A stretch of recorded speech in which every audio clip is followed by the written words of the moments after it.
AfriForum Jeug se Tiksak bied vandag 'n skietopleiding aan vir ons studente wat by Soltech SWAT Akademie en dan by Tuks ook SWAT.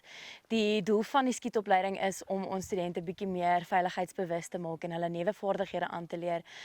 Ek dink dit is belangrik om in 'n gekontroleerde omgewing te leer hoe om met hierdie vuurwapens te werk en hoe om dit reg te gebruik. So die beste geleentheid om dit te doen is onder andere by plekke waar dit gekontroleer is deur AfriForum, waar ons dit in samewerking met ons gemeenskapsveiligheidsafdeling ook aanbied.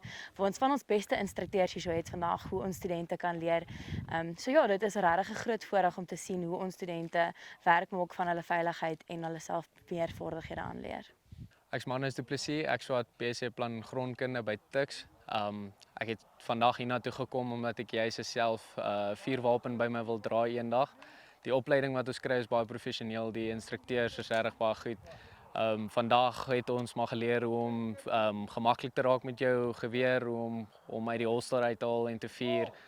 Hulle help ons baie goed hierso en om deel te wees van AfriForum het baie voordele en soos hierdie my verwagtinge was eintlik kleiner, maar dit was baie groter wat ons nou gekry het.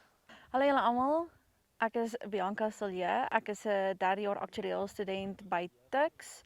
Ek bly in die koshuis Modderlief en ek het besluit om vandag die AfriForum skietopleidingsdag by te woon, want ek wil eintlik regtig weet hoe om gemaklik om vuurwapens te werk en die kennis rondom dit te leer en nie bang te wees daarvoor nie, en eendag as dit in 'n situasie kom waar ek gaan dit nie kan gebruik, dan gaan ek veilig wees om dit te gebruik.